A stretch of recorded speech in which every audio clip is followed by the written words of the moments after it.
ये बेटी बचाओ बेटी पढ़ाओ का नारा देके बेटियों का ही बेड़ा गर्क करने पर तुले हुए लोग हैं। जिन गुंडों को देश का प्रधानमंत्री बचाता हो और पूरी गुंडों की जमात बीजेपी में इकट्ठी हो गई हो, दिल्ली पुलिस कानून से अपने आप को ऊपर समझती है। अभी बड़े आंदोलन की जरूरत है और ऐसे मामले में पूरे देश को जाम करने की जरूरत है।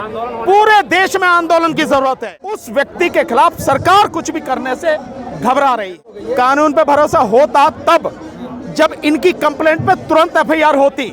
मोदी जी जो आज कर रहे हैं, अगर ये गुजरात के मुख्यमंत्री होते तो कर पाते क्या? अगर वाकई में सत्ता में बैठे हुए लोग ईमानदार होते तो एफआईआर के लिए सुप्रीम कोर्ट को कहना नहीं पड़ता। सुप्रीम कोर्ट को इनकी सुरक्षा का इंतजाम करना चाहिए। अगर वो व्यक्ति पद पर बना रहेगा, अरेस्ट नहीं होगा तो इन्वेस्टिगेशन फेयर नहीं होगी। यूपी से कितने तराई के क्षेत्र के कितने लोग बैठे, देखो किसान, बिहार से लोग बैठे हैं, पंजाब से आए हुए लोग बैठे हैं।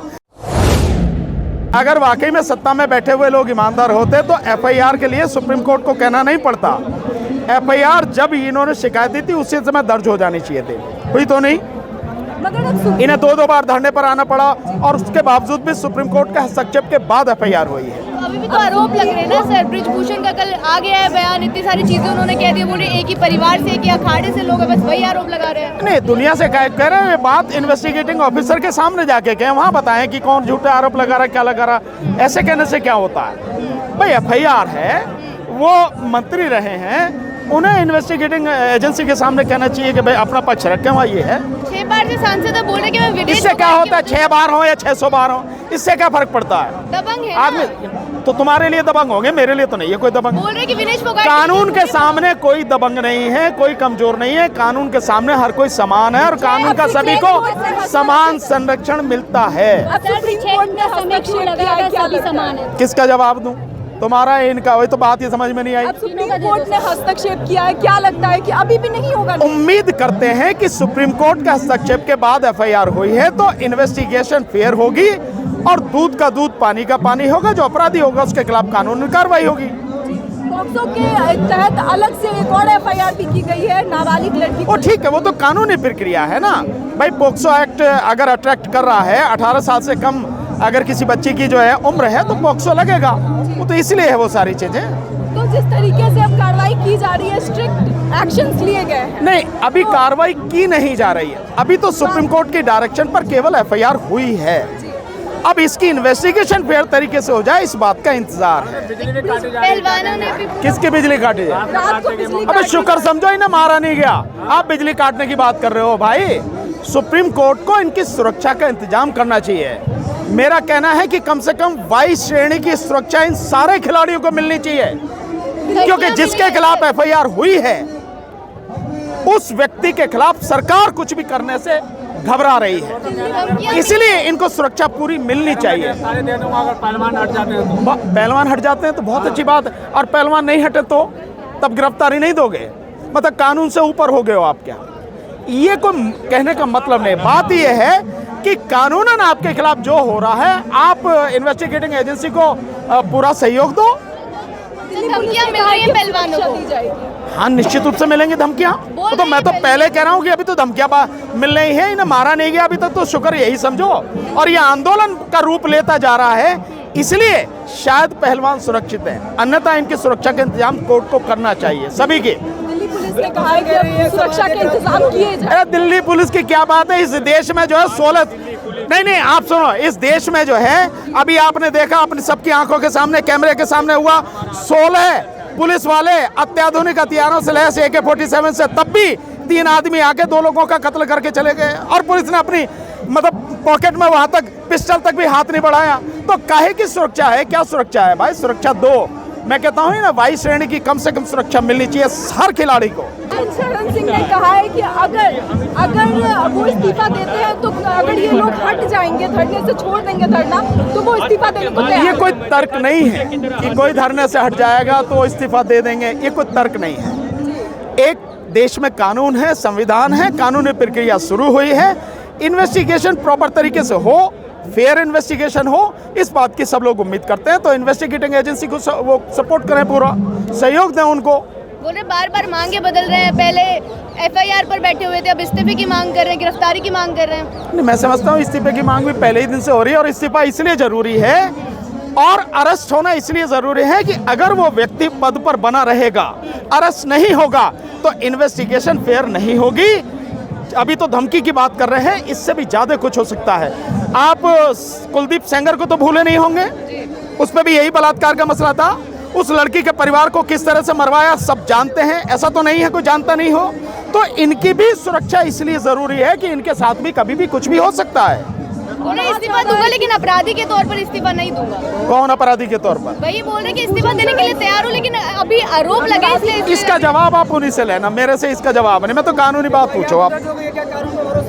किसको कानून पे भरोसा होता? तब जब इनकी कंप्लेंट पे तुरंत एफआईआर होती और अरेस्ट किया जाता, देन इन्वेस्टिगेशन होती, तब भरोसा होता। कहा जा रहा है दो बार धरना देना पड़े और पूरा देश जो है उस धरने में साथ आ जाए और सुप्रीम कोर्ट को हस्तक्षेप करना पड़े और तब जाके एफआईआर हो, आप कैसे भरोसे की बात कर रहे हो? आप कहा जा रहा है कि इनके प्रेशर बनाने से निर्णय थोड़े आएगा। किससे? इनके प्रेशर बनाने से, पहलवानों के प्रेशर बनाने से। नहीं, ये प्रेशर कहाँ बना रहे हैं, तो अपनी बात कह रहे हैं भाई इन्होंने आके अपनी बात की, लोग इसके साथ में आ गए, इन्होंने लोगों से अपील की भाई हमारा साथ दो, हमारी सुनवाई नहीं हो रही, लोग साथ आ गए, सुप्रीम कोर्ट में मामला गया, सुप्रीम कोर्ट ने एफआईआर करा दी।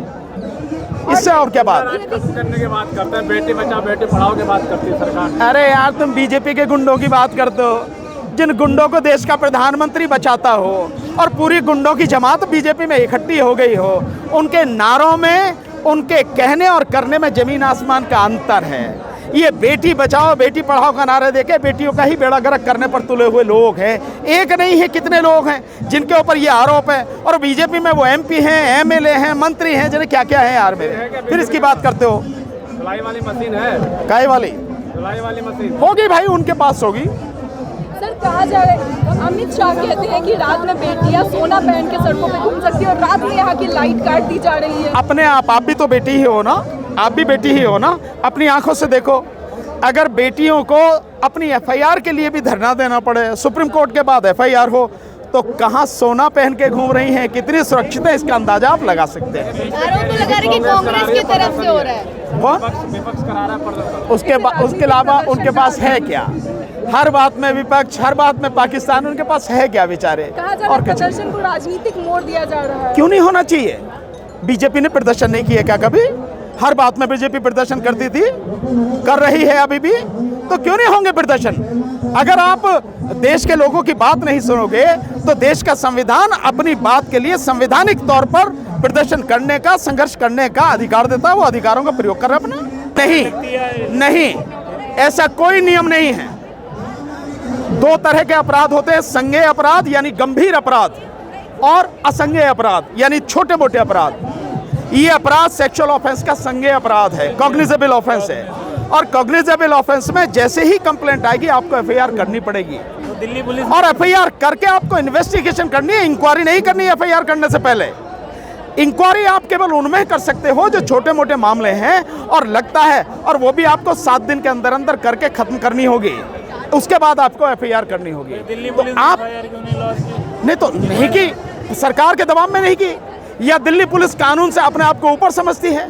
अगर ऐसा है तो मैं मानता हूं कि सुप्रीम कोर्ट को डायरेक्शन देनी चाहिए थी कि जिस थाने में, जिस जगह इन्होंने कंप्लेंट की थी, उस थानेदार ने, उस एसएचओ ने अगर एफआईआर नहीं करी तो उसके खिलाफ एफआईआर होनी चाहिए। ये डायरेक्शन देनी चाहिए। सुप्रीम कोर्ट के दबाव में एफआईआर हुई, आपको लगता है इंसाफ मिल पाएगा? नहीं, मैं तो जानता हूँ इंसाफ कभी नहीं मिलेगा। आप मिलने की क्या बात कर रहे हो?